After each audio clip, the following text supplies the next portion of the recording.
हसन दिन भर शीरू की खिदमत करता, उसे अच्छी खुराक देता और उसका ख्याल रखता। अस्सलामुअलैकुम।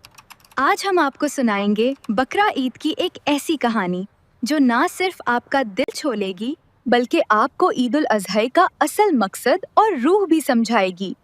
ये कहानी हमें सबक देती है। एक शहर में हसन नाम का एक नौजवान रहता था। बचपन से ही हसन को जानवरों से बहुत लगाव था। इस साल उसने बकरा ईद के लिए एक बहुत ही खूबसूरत और तवाना बकरा खरीदा, जिसका नाम उसने शेरू रखा। हसन दिन भर शीरू की खिदमत करता, उसे अच्छी खुराक देता और उसका ख्याल रखता।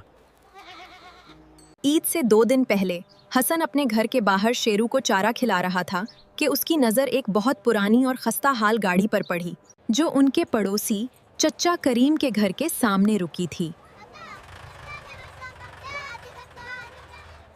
चाचा करीम एक मेहनत कश इंसान थे जो मुश्किल से अपने घर का गुजारा करते थे।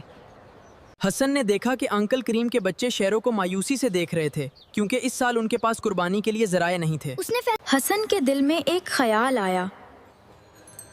उसे अपने उस्ताद की कही हुई बात याद आई।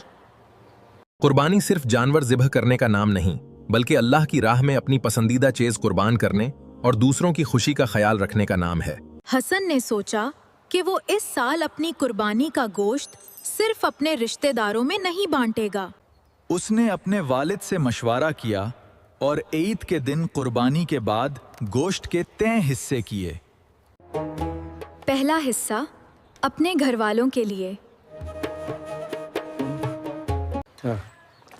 दूसरा हिस्सा अपने रिश्तेदारों और दोस्तों के लिए, तीसरा हिस्सा चाचा करीम और दीगर ज़रूरतमंद लोगों के लिए। लेकिन हसन ने सिर्फ गोश्त ही नहीं दिया, बल्कि उसने अपने हिस्से की ऐदी से चाचा करीम के बच्चों के लिए नए कपड़े और मिठाई भी खरीदी। जब हसन चचा करीम के घर गोश्त और तोहफे लेकर गया तो उनकी आंखों में खुशी के आंसू थे। जब हसन को उस वक्त जो सुकून मिला वो उसे कभी महंगे से महंगा जानवर खरीद कर नहीं मिला था। उसने सीखा कि हसन ने उस दिन महसूस किया कि असल ईद वही है जहां कोई भूखा ना सोए और हर चेहरे पर मुस्कुराहट हो। उसने अल्लाह का शुक्र अदा किया कि उसे कुर्बानी का असल मतलब समझ आ गया।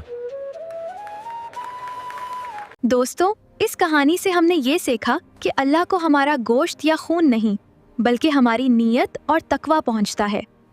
सुलह रहमी, अपने पड़ोसियों और मोहताजों का ख्याल रखना ही असले इस्लाम है।